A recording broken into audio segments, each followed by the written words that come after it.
तो ये कहानी एक घने और सुनसान जंगल से शुरू होती है, जहाँ साल की सबसे काली और लंबी रात में चारों ओर बर्फ की सफ़ेद चादर बिछी है। एक यात्री अपनी घोड़ा गाड़ी रोककर उस शांत और रहस्यमयी सुंदरता को निहारने लगता है। वहाँ केवल ठंडी हवा की सरसराहट और घोड़े की गले की घंटियों की आवाज़ सुनाई देती है। यात्री उन सुंदर घनी और गहरे जंगलों के सुकून में खो जाता है, लेकिन तभी उसे अपने सामाजिक कर्तव्यों और वादों की याद आती है। उसे एहसास होता है कि आराम करने से पहले उसे अभी मीलों का सफ़र तय करना है। यह जो लेक और ये जो कहानी मैंने आपको बताई, ये केवल कहानी नहीं है, बल्कि दुनिया के महान कवि रॉबर्ट फ्रॉस्ट की दिमाग की गहराई है। ऊपर से सरल दिखने वाली यह कविता असल में अकेलेपन और मृत्यु और जीवन की जिम्मेदारियों जैसे गहरे रहस्यों को दर्शाती है। ऐसा हमारे साथ भी होता है कि कभी हम सोचते हैं कि नहीं थोड़ा सा और हम खुद के लिए टाइम निकालें, फिर अचानक से हमें हमारी जिम्मेदारियां उस अपने एहसास और अपने टाइम को छोड़ने पे मजबूर कर देती हैं। हमें याद आता है कि अभी तो हमारा बहुत सफ़र बाकी है, हम यहाँ पर ज़्यादा समय नहीं दे सकते। तो जीवन के इस परम सत्य को उन्होंने, महान कवि रॉबर्ट फ्रॉस्ट ने अपनी हर रचना में दर्शाया है। So hello everyone and welcome back to the Learning Homemaker, where we give wings of knowledge to your dreams. Today we are diving deep into the life and mind of one of the greatest literary icon in history, Robert Frost. जी हाँ, but this is not just another dry history lesson. In this video we are going to explore his fascinating life journey from absolute struggle to becoming a 4-time Pulitzer Prize winner. उन्हें 4 time Pulitzer price मिला था, and his most important literary works and historic volumes, a deep dive analysis of his masterpiece like The Road Not Taken and Stopping by Woods on a Snowy Evening, and at last the hidden key characters, symbols and secrets buried inside his simple lines. Whether you are preparing for exams or you just love great literature, this comprehensive guide everything you need. So stay tuned until the very end and let's get started. So start करते हैं। Robert Frost, सबसे पहले हम start करेंगे उनकी biography. उनका जन्म कहाँ हुआ, उन्होंने किस डेट को जन्म लिया, कहाँ पे जन्म लिया और जीवन में क्या क्या उन्होंने अचीव किया। हम धीरे धीरे यहाँ पर सब कुछ समझेंगे। ओके, सो रॉबर्ट ली फ्रॉस्ट, हम अक्सर इनको रॉबर्ट फ्रॉस्ट के ही नाम से जानते हैं, बट इनका फुल नाम था रॉबर्ट ली फ्रॉस्ट और उनकी डीओबी है। उनका जन्म हुआ था 26 मार्च 1874। उनका प्लेस ऑफ बर्थ है सैन फ्रांसिस्को, कैलिफोर्निया, यूएस, और उनकी मृत्यु हुई थी 29 जनवरी 1963 जब वो 88 ईयर्स के थे, और जहाँ पे इनकी मृत्यु हुई थी वो था बॉस्टन, मैसाचुसेट्स, यूएस। ओके, चलिए। Robert Frost was one of the celebrated American poets of 20th century. He is widely renowned for his realistic depictions of rural life, rural New England life, command of colloquial American speech, and his unique ability to embed deep philosophical insight within simple and everyday pastoral themes. So, Robert Frost एक अमेरिकी कवि थे, ठीक है। 20th century के जो महान कवि रॉबर्ट फ्रॉस्ट सबसे प्रसिद्ध और सम्मानित अमेरिकी कवियों में से थे। उन्हें ग्रामीण न्यू इंग्लैंड के जीवन की वास्तविक चित्रण और आम अमेरिकी बोलचाल की भाषा पर उनकी पकड़ के लिए जाना चाहता था। उनकी सबसे बड़ी खूबी यह थी कि वे साधारण और रोज़मर्रा के ग्रामीण विषयों के माध्यम से, मतलब फिलोसॉफिकल इंसाइट, उनके दार्शनिक विचार व्यक्त करते थे। बहुत ही माध्यम से बहुत ही गहरे फिलोसॉफिकल इंसाइट व्यक्त करते थे, ठीक है। He was born on 26 March 1874. उनका जन्म सैन फ्रांसिस्को में हुआ था, and following his father's passing in 1885. उनका जन्म 1874 में हुआ था और उनके पिता का निधन 1885 में हो गया। और उनके पिता के निधन के बाद उनका परिवार स्थानांतरित हो गया, लेकिन ऐतिहासिक रूप से वे बाद में मैसाचुसेट्स चले गए थे, ठीक है, near the rural setting that inspired his future poetry, जहाँ की रूरल ग्रामीण चित्रों ने उनकी फ्यूचर पोइट्री को इंस्पायर किया, ठीक है। सो 1894 में उन्होंने अपनी सबसे पहली पोएम थी माई बटरफ्लाई, जो कि एक एलेजी थी। इट वॉज एन एलेजी, और उन्होंने इसको सोल्ड कर दिया केवल $15 में, which officially mark the beginning of his professional poetic career, जहाँ से उनके पोइटिक कैरियर की शुरुआत हो गई। 19 दिसंबर 1895, तो 19 दिसंबर 1985 में, एक सेकेंड, आप लोग को अच्छे से दिखाई दे रहा है ना, मैं थोड़ा सा इसको जूम कर लेती हूँ, चलिए अब ठीक है, okay. So 19 December 1895 married his high school को valedictorian Elinor White, who served as his core literary inspiration throughout his life. तो उन्होंने अपनी हाई स्कूल के वैलेडिक्टोरियन एलिनर वाइट से शादी की 1895 में 19 दिसंबर को, जो जीवन भर उनकी जो लिटरेरी इंस्पिरेशन रही, प्रेरणा बनी, ओके। तो 1912 and 1950, unable to establish publishers in America, Frost moved his family to England.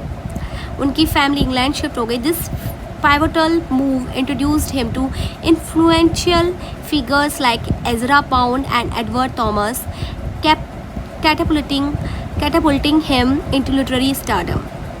America में प्रकाशन न मिलने के कारण उनको पब्लिश नहीं हो पाया उनका काम। फ्रॉस्ट अपने परिवार के साथ इंग्लैंड चले गए।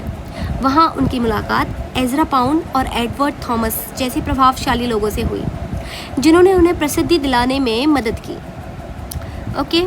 1924, 1931, 1937, 1943. These years are very important. Please note them down in your notebook, because in years में he was awarded the prestigious Pulitzer Prize for Poetry 4 times, a historic and unmatched record for any poet. उन्हें कविताओं के लिए, poems के लिए 4 बार 4 times Pulitzer पुरस्कार से सम्मानित किया गया, जो कभी किसी भी कवि के लिए एक हिस्टोरिक रिकॉर्ड है, ठीक है। 20 जनवरी 1961, at the age 86, he read his iconic poem at the historic presidential inauguration of John F. Kennedy. So 86 की एज में उन्होंने जॉन एफ कैनेडी के एक लिटरेरी राष्ट्रपति पद के शपथ ग्रहण समारोह में अपनी प्रसिद्ध कविता पढ़ी, okay. 29 January 1963, passed away in Boston. His gravestone proudly bears the epitaph, "I had a lover's quarrel with a word." Boston में उनका निधन हो गया। उनकी कब्र के पत्थर ग्रेवस्टोन पर गर्व से उनका समाधि लेख लिखा, ठीक है। उनका जो एपिटाफ था वो लिखा गया, क्या था? I had a lover's quarrel with a word. मेरा दुनिया के साथ एक प्रेमी जैसा झगड़ा था। ऐसा होता है ना कि जब ये इन लोगों को दफनाया जाता था तो हमेशा इनकी एपिटाफ इनकी ग्रेव पर ज़रूर लिखे जाते थे, इम्पॉर्टेंट जो भी ये बोलते थे। तो इनका भी जो एपिटाफ था वो वहाँ पर मेंशन हुआ, ठीक है। और इस एपिटाफ को आप याद रखना, ठीक है, कि उनकी ग्रेव स्टोन पर क्या लिखा गया था वो आपको याद होना चाहिए, ठीक है। क्या लिखा था? I had a lover's quarrel with the word, ठीक है। चलिए अब आते हैं इनके masterpiece volumes, most important works पे। चलिए, first Frost publish is celebrated individual poems across these 3 major breakthrough collections. इनके 3 मेजर ब्रेक थ्रू कलेक्शन थे, ठीक है। 3 महत्वपूर्ण कविताओं का संग्रह विवरण है जो मैं आपको बताती हूँ। चलिए, फर्स्ट वन है अ बॉयज़ विल, 1930 की है ये publication. His debut poetry volume published in London, highlighting themes of nature, solitude and human emotions. यह उनका पहला कविता संग्रह था जो कि लंदन में प्रकाशित हुआ। इसमें मुख्य रूप से प्रकृति, एकांत और मानवीय भावनाओं के विषयों को दर्शाया गया है, ठीक है। A Boy's Will, 1930, right. Now the second one, North of Boston, 1914, the landmark book that cemented his fame, focusing heavily on dialogues, characters and rural New England psychology. तो ये वो हिस्टोरिकल बुक है जिससे उन्हें प्रसिद्धि मिली, ठीक है। ये मुख्य रूप से संवादों, पात्रों और ग्रामीण न्यू इंग्लैंड के मनोविज्ञान पर आधारित थी, ठीक है। Now the third one, New Hampshire, that is written in 1923, ठीक है। This Pulitzer prize winning volume contains most iconic short poems. ये पुलिजर पुरस्कार जीतने वाली जो ये संग्रह है, इनका कलेक्शन है, उनकी सबसे प्रसिद्ध छोटी कविताएं इसमें शामिल हैं, ठीक है। आगे बढ़ते हैं।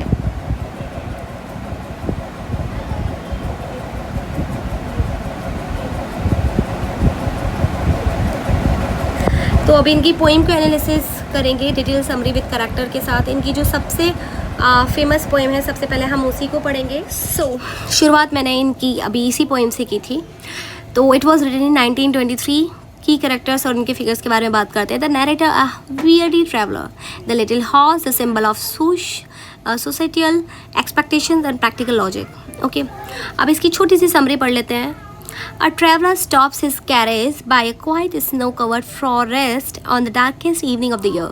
While he is deeply drawn to the serene, peaceful isolation of the woods, his conscience reminds him of his societal obligation and duties. The woods are lovely, dark and deep, but I have promises to keep and miles to go before I sleep. ये उनकी famous line है, ठीक है। ये जो Robert Frost की सबसे famous कविता है, stopping by woods on a snowy evening, that was written in 1923। इसमें एक छोटा सा विश्लेषण मैंने आपको बहुत शॉर्ट में इसकी जो थीम है वो मैंने आपको बताई है। तो जो नैरेटर है वो काफ़ी थका हुआ है और उनके पास एक छोटा सा घोड़ा है, ठीक है, जो कि किसको सिम्बलाइज कर रहा है, उनकी सामाजिक अपेक्षा, उनके व्यावहारिक तर्क का प्रतीक है, ठीक है। It was a social expectation and practical logic, ठीक है। साल की सबसे अंधेरी शाम को एक यात्री शांत बर्फ के ढके जंगल के पास अपनी गाड़ी रोकता है। हालांकि वह जंगल की शांति और एकांत की ओर बहुत आकर्षित होता है, लेकिन उसका विवेक उसे सामाजिक दायित्व और कर्तव्यों की याद दिलाता है। कभी कभी होता है ना कि हम कुछ ऐसे म्यूज़िक होता है, ऐसा गाने होते हैं, कुछ ऐसी जगह होते हैं जहाँ पर हम रुक जाते हैं, हम ठहर जाते हैं, हमारा माइंड एकदम पीस पा लेता है कि यार सुनते रहें इसको। But the very sudden moment you realise कि no, I have to do so much work with me. So आप उस क्षण ही उस जो इन्जॉयमेंट आपको मिल रहा होता है, वो जिसमें आप खो जाते हो, उसको आप तुरंत ही छोड़ देते हो अपनी जिम्मेदारियों की वजह से। कभी कभी हम मदर्स, हम कितने सारे जो वर्क करने वाले, ऑफिस जॉब करने वाले फादर्स हैं, मदर्स हैं, वो अपनी कितनी सारी इच्छाओं को त्यागते हैं, अपने कितने सारे ड्रीम्स को त्यागते हैं उन जिम्मेदारियों की वजह से। तो वो यहाँ पर उसी चीज़ को दिखाया है रॉबर्ट फ्रॉस्ट ने बहुत ही प्यारे अंदाज से। उन्होंने इतना प्यारा वर्णन किया है कि आपके सामने वो इमेजिनेशन पूरा आ जाएगी। जो वो ये कविता हमें सिखाती है कि जीवन में चाहे कितने भी सुख और आराम, मनमोहक पल क्यों ना आए, पर हमें अपनी जिम्मेदारी और लक्ष्यों को नहीं भूलना चाहिए। कभी अभी नहीं रुक सकता, क्योंकि उसे अपने जीवन के बहुत सारे वादे लक्ष्य पूरे करने हैं, ठीक है। कभी कभी हमको होता है कि हम इतना हार जाते हैं, इतना थक जाते हैं कि हमारे अंदर हिम्मत नहीं होती है, बट हम फिर भी हिम्मत जुटाकर उस काम को करते हैं, बिकॉज जो हमारी रेस्पॉन्सिबिलिटीज़ है that come first for our self. तो इसीलिए ये जो पोइम है इनकी, इसी को डिस्क्राइब करती है, हमारी जो जीवन की सच्चाई है उसी को डिस्क्राइब करती है बहुत ही सुंदर वे में। तो इनका सेकंड इंपॉर्टेंट वर्क है द रोड नॉट टेकन, 1916 की रचना है, ठीक है। अब इसकी थोड़ी सी शॉर्ट में हम समझ लेते हैं क्या बताया इन्होंने, की कैरेक्टर्स और इनके फिगर्स देख लेते हैं। तो the traveller represents human choice and individual choice making, ठीक है। यहाँ पर ट्रैवलर किसको शो कर रहा है, मानवीय विकल्पों और निर्णय लेने की क्षमता का प्रतीक है। समरी क्या है, a traveller encounters a fog and autumn yellow forest, he carefully examines both paths and decide to choose the one that appeared less traveled, and realizing that this singular choice will permanently shape his entire destiny. So यहाँ पर एक यात्री पीले पत्तों वाले पतझड़ के जंगल में एक दोहराए रास्ते पर पहुँचता है, जहाँ पर दो रास्ते हैं, ठीक है। अब वो दोनों रास्तों को बहुत ध्यानपूर्वक उसको एग्जामिन करता है, निरीक्षण करता है और उस रास्ते को चुनने का निर्णय लेता है जो कम चला हुआ, लेस ट्रेवल्ड लगता है उसको, जिस पे कम लोगों के पैरों के निशान हैं, और उसे यह एहसास है कि उसका यह चुनाव एक पूरे भविष्य को स्थायी रूप से बदल देगा। ठीक है। इसकी कोर थीम क्या है? The inevitability of choices and their long term consequences of life. ठीक है। ये हमको विकल्पों की जो इनविटेबिलिटी ऑफ चॉइसेस, मानव जीवन के जो लॉन्ग टर्म वाले जो कॉन्सिक्वेंसेस, परिणाम होते हैं ना, उसके बारे में ये शो किया है। ये हमको ये समझने में मदद करता है कि जीवन में सही निर्णय लेना कितना महत्वपूर्ण है, क्योंकि हमारे द्वारा चुना गया रास्ता ही अंततः हमारी मंजिल तय करेगा। अगर देखिए, कभी कभी हमको लगता है कि कुछ रास्ते बड़े ही, हमको लगता है कि अरे ये होता है ना, जब हम शॉर्टकट ढूंढते हैं तो हमको वहाँ पर बहुत सारी चीज़ें दिखाई देती हैं इम्प्रेस करने वाली, और हम उस ओर मुड़ भी जाते हैं। बट आपको एक गलत फैसला आपको कहाँ से कहाँ पहुँचा देगा, आपको खुद पता नहीं चलेगा। तो यहाँ पर यही बताया गया है कि दो रास्तों में से एक चुनना जो उसके पूरे भविष्य को डिसाइड करेगा। तो बहुत ही सुंदर पोएम है ये, हमने एमए में पढ़ी थी, और मैं आपको सच बताऊं, मुझे इतनी अच्छी लगी थी रॉबर्ट फ्रॉस्ट की पोएम्स। एमिली डिकिंसन की भी बहुत अच्छी लगी थी, मतलब बहुत सुंदर। मैं वर्णन नहीं कर सकती इनका शब्दों में। और इनकी हर पोएम से हमको कुछ ना कुछ जीवन की सीख मिलती है। ठीक है। कभी कभी हमारे सामने भी दो राह आती हैं, मेरे सामने भी आई थी मेरी लाइफ में, कि मुझे अपनी जिम्मेदारियों में और अपने ड्रीम्स में से एक चुनना था, और मैंने चुना अपनी जिम्मेदारी, और मैंने अपनी जीआईसी की जॉब जो मुझे लग गई थी, कॉल लेटर आ गया था, और उसमें मैं नहीं जा पाई। छोड़ते हैं। कभी कभी हम जो सोचते हैं कि जो होता है अच्छे के लिए होता है, और यही सोच के हमको आगे बढ़ जाना चाहिए। अगर हमारे नसीब में, अगर हमारी मेहनत में अगर पूरी ताकत हम लगाएंगे तो शायद हम वो दोबारा से पा सकते हैं। बट जिम्मेदारियां छोड़कर अपनी फैमिली को फर्स्ट प्रायोरिटी मैंने रखा, जिम्मेदारियों को चुना, और मैंने वो जीआईसी वाला जो मेरा कॉल लेटर था वो आज भी रखा हुआ है मेरे पास। और सोचकर मुझे बहुत दुख होता है कि मैंने वो अपॉर्चुनिटी छोड़ दी। एक पल के लिए ऐसा लगता है, फिर दूसरे ही पल जब अपने प्यारे प्यारे नन्हे बच्चों को देखती हूँ तो मुझे लगता है no, that was a good decision. So sometimes we have two roads in front of us, but जब वो हमारे सामने दो रास्ते होते हैं तो हमें बहुत सोच समझ के चूज़ करना चाहिए उन रास्तों में से, क्योंकि उन पे हमारा फ्यूचर डिपेंड करता है। एक गलत रास्ता और पूरा फ्यूचर बर्बाद। ठीक है। तो शॉर्टकट में कभी मत पड़िए, और अपने लिए हमेशा, भले ही जो अच्छा रास्ता होता है ना वो कठिनाई भरा होता है, हमेशा याद रखिएगा, बट इसका मतलब ये नहीं है कि आप मंजिल तक नहीं पहुँचोगे। उस रास्ते पे चलकर जब आप उस मंजिल पे पहुंचोगे ना, तो वो जो खुशी आपको देगी ना, वो किसी गलत रास्ते और शॉर्ट रास्ते पे जाकर नहीं मिलेगी। ठीक है। डिटेल में मैं इसके लिए अलग से बाद में एग्ज़ाम के बाद मैं वीडियोस लेके आऊँगी। अभी मैं डिटेल में नहीं लेके आ रही हूँ। मैं फिर डिटेल में एक एक वर्क उठाऊँगी हर राइटर का, और हम बहुत डीपली, बहुत ही अच्छे से पढ़ेंगे, कि ऐसे पढ़ेंगे कि आपको ना किसी भी वर्क को रटने की ज़रूरत नहीं पड़ेगी, आपके दिमाग में वो छप जाएगा। तो हम थे उनके थर्ड इम्पॉर्टेंट वर्क पर, दैट इज़ मेंडिंग वॉल। 1914 की रचना है ये, एंड इसमें हमारा की करेक्टर्स और फिगर्स है the speaker, the progressive, rational and barrier free mind, and the neighbour आपको रिप्रेजेंट करता है the conservative and mind rigidly clinging to ancestral traditions. ठीक है। Every spring two neighbours meet across their property lines to rebuild a broken stone wall. The speaker openly questioned the logical necessity of having a barrier, while the neighbor blindly repeats his old family proverb. ठीक है। देखिए वसंत ऋतु है, spring season. शुरुआत में दो पड़ोसी अपनी संपत्ति के बीच बनी पत्थर की दीवार को ठीक करने के लिए मिलते हैं। सर्दी की ठंड और बर्फ़ और ज़मीन के हलचल के कारण दीवार गिर जाती है, जिसे दोनों मिलकर फिर से बनाते हैं। अब जो हमारे कवि हैं वो दीवार की मरम्मत के इस काम को एक खेल मानते हैं। उन्हें लगता है कि दीवार की कोई ज़रूरत ही नहीं है, क्योंकि दोनों की ज़मीनों पर अलग अलग फसलें हैं। कवि के सेब के पेड़ हैं, पड़ोसी के चीड़ के पेड़। तो यहाँ कोई मवेशी नहीं है जो एक दूसरे की फसल को नुकसान पहुँचा सके। लेकिन जो पड़ोसी है वह ट्रेडिशनल है, परंपरावादी है। वह बिना किसी तर्क के इस दीवार को बनाए रखना चाहता है, और उसका मानना है कि अच्छी बाढ़ ही अच्छे पड़ोसी बनाती है। मतलब good fences make good neighbours. देखिए, कविता इंसान के दो अलग अलग दृष्टिकोणों को दर्शाती है। कवि जो कि आधुनिक है, फ्री माइंडेड है, खुले विचारों का प्रतीक है, लेकिन जो दीवारों और दूरियों को मिटाना चाहता है, वहीं उनका जो नेबर है वो पुरानी रूढ़ियों और ट्रेडिशंस, अविश्वास और सीमाओं को बांध कर रखने का प्रतीक है। कंक्लूजन ये है इस पोएम का कि ये कविता उन सीमा और मानसिक दीवारों और पूर्वाग्रहों पर सवाल उठाती है जो इंसानों के बीच की दोस्ती और समझ में बाधा बनते हैं।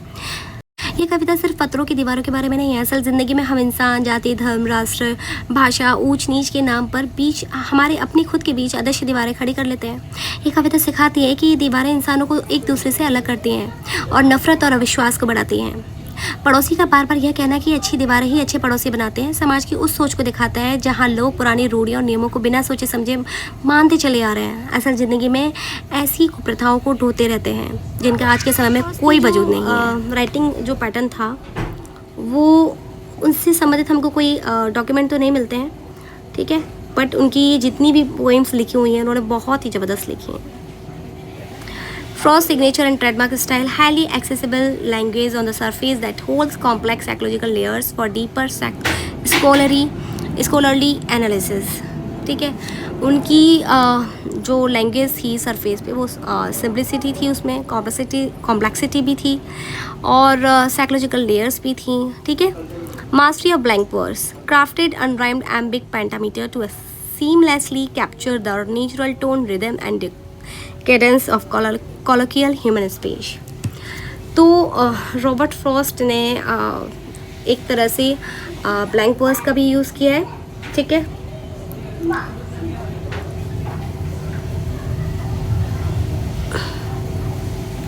Crafted unrhymed iambic pentameter seamlessly capture natural tone, उनकी कैसी टोन है, नेचुरल है, रिदम है उसमें।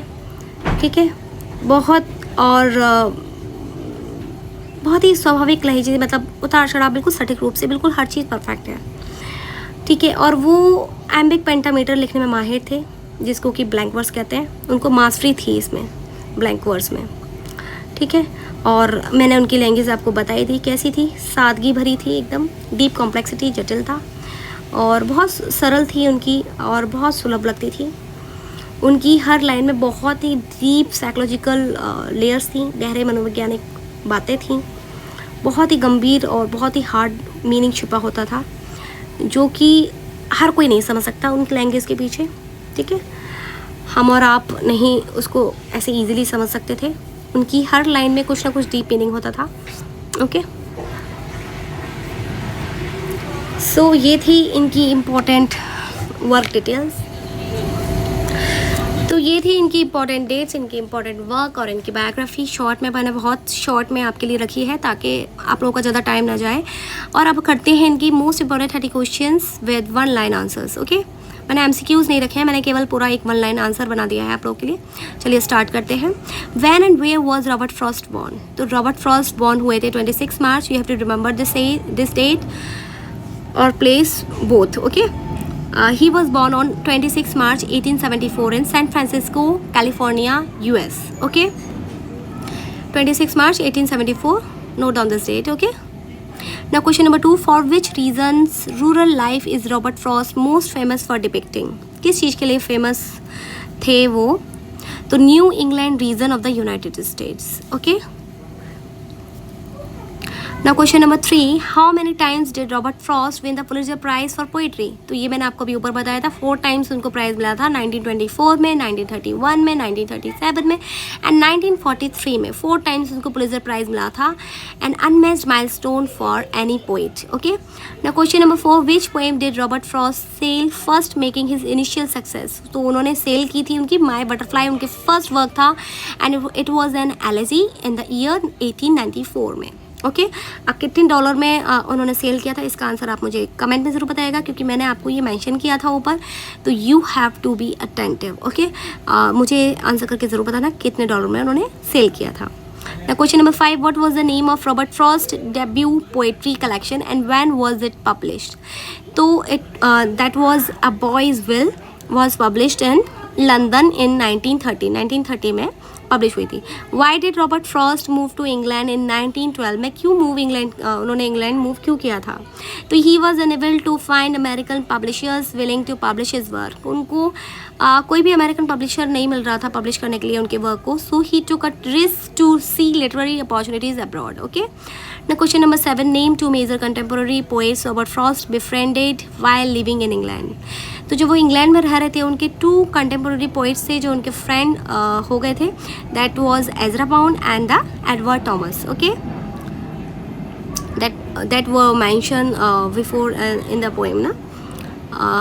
So question number 8, what is the central metaphor of the poem the road not taken?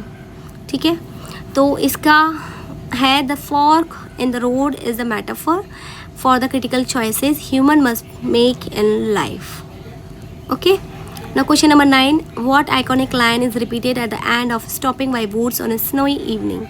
तो उसमें कौन सी लाइन रिपीट हुई है? तो answer is and miles to go before I sleep.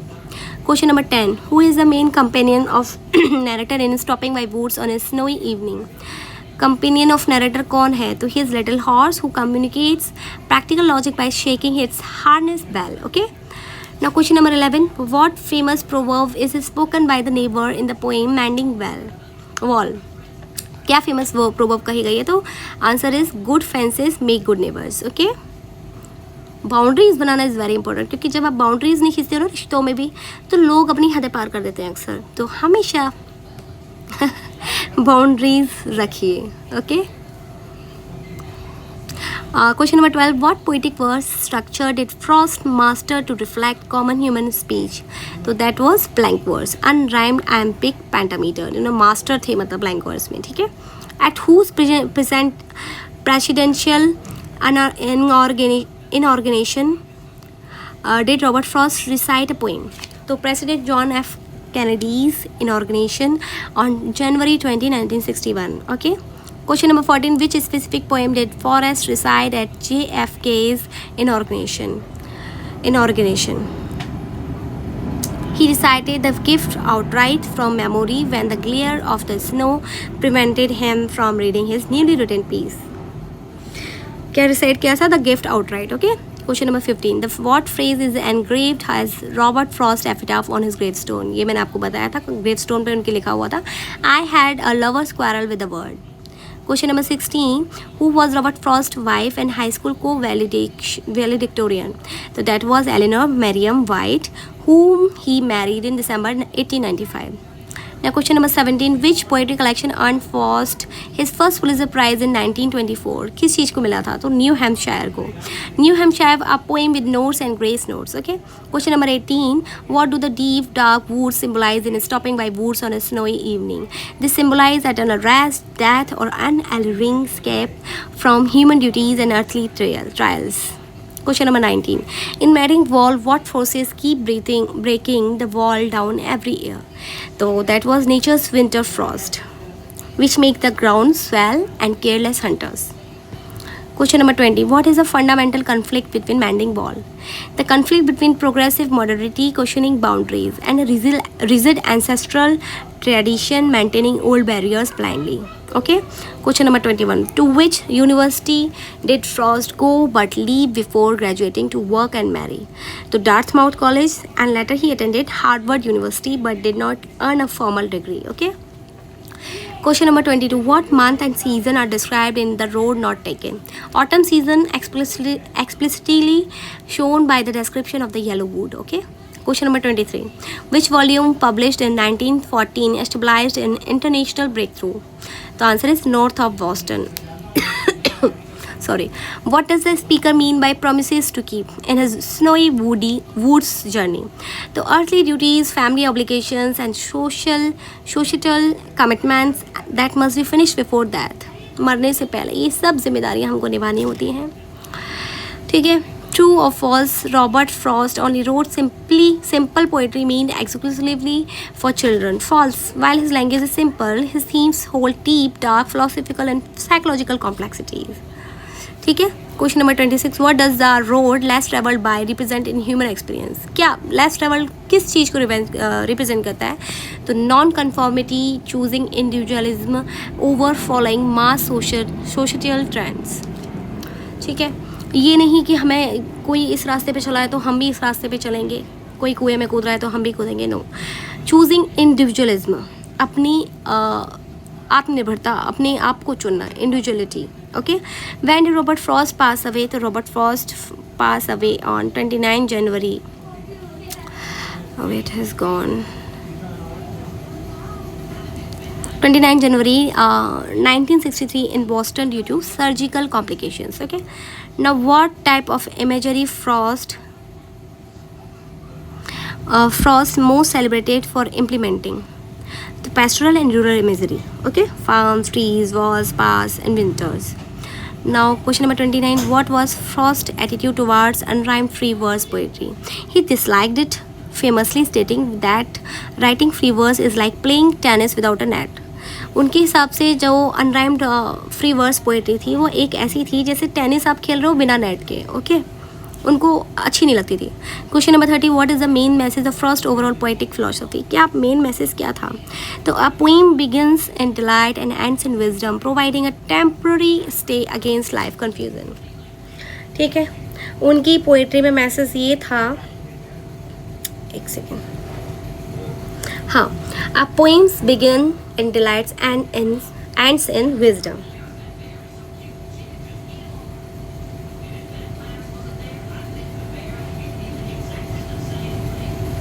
Wisdom providing a temporary stay against life's confusion. ठीक है, ये Robert इसमें बोलना चाह रहे हैं कि उनकी सार जो फिलोसफी वो पूछ रहे हैं ना, पोएटिक फिलोसफी क्या थी उनकी, ओवरऑल उनकी पोइम्स में हमको क्या सीखने को मिलता है। तो एक पोइम की शुरुआत हमेशा डिलाइट से शुरू होती है, हैप्पीनेस से।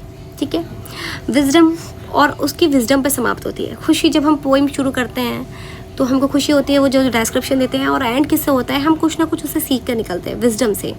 यह जीवन की जो परेशानियां हैं और जो उनकी कन्फ्यूजन्स हैं उनके बीच एक टेम्प्ररी राहत दे देती है। मतलब फॉर अ मोमेंट तो हमको जब तक हम पढ़ते हैं हमें बहुत आराम मिलता है और एक स्थिरता प्रदान होती है, मतलब। ठीक है, सो ये थे हमारे 30 most important question of Robert Frost, और हमने उनके इम्पॉर्टेंट वर्क डिटेल सब कुछ पढ़ लिया है आज।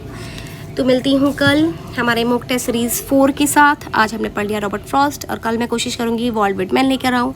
अगर आप लोग बोलेंगे तो मैं अपना एक टेलीग्राम चैनल बना के वहाँ पर PDF डाल दूँगी, लेकिन अगर आप बोलेंगे तो, क्योंकि देखिए क्या हो रहा है ना, मैं सोचती हूँ मैं जो पढ़ रही हूँ वो आप लोग के साथ शेयर करूँ, और जैसे कि जो मेरी बहनें हैं, जो मेरे भाई हैं, जो अलग से कोचिंग के पैसे नहीं निकाल पाते हैं, वो कुछ इंपॉर्टेंट यहाँ पर सारा देख लें। ठीक है, फ्री ऑफ कॉस्ट। और बट क्या हो जाता है ना, आपको उतनी वैल्यू मिलती नहीं है, क्योंकि लोग ना हमेशा भीड़ की जगह भागते हैं। उनको लगता है यहाँ भीड़ है तो ज़रूर, ऐसा नहीं है, होते अच्छे हैं, बट मेरा मानना है कि नई चीज़ें भी ट्राई करनी चाहिए। मेरा न्यू चैनल है तो शायद आप लोग घबराते हैं कि पता नहीं कंटेंट किस टाइप का है, बट यकीन मानिए मैं बहुत ही इंपॉर्टेंट डिटेल्स लेकर आ रही हूँ आप लोगों के लिए। और कोई नहीं, चलिए बेस्ट ऑफ लक। कल मिलते हैं वॉल्ट विटमैन और मॉक टेस्ट सीरीज़ 4 के साथ। तो तैयार रहेगा रात में।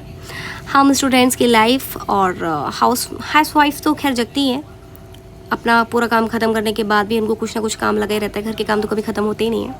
बट जो स्टूडेंट्स हैं और जो मेरी बहनें हैं और जो मेरे भाई हैं जो जॉब से लौट कर आते हैं, तो आप सभी के लिए भी ये जो इनको आप बोझ समझ के मत पढ़िए। मैं बताऊँ, आप थोड़ा सा रिलैक्स होकर बैठिए, चाय वाय लीजिए हाथ में, और उस चाय को पीते पीते आप ये मेरा पूरा वीडियो देखिए। इसमें कहीं भी आपको हेक्टिक शेड्यूल नहीं लगेगा, कुछ भी ऐसा भारी नहीं लगेगा। बहुत ही easy day to day life के एग्जांपल से मैं आप लोग के साथ हर वीडियो, हर मेरा शॉर्ट ऐसे ही होता है। मैं शॉर्ट्स में भी जो डेली वोकैब ला रही हूँ वो आपके ऐसे ही नहीं है, वो आपके TGT, PGT, GIC के मोस्ट इंपॉर्टेंट जो वोकैब होती है, मैं उन्हीं के हिसाब से न्यू वर्ड्स डेली आप लोग के लिए लेकर आ रही हूँ, और वो ऐसे मैं वीडियोज़ बना रही हूँ जिससे कि आपको वो भारी ना लगे और आपको बहुत ईजीली आप समझ जाओ।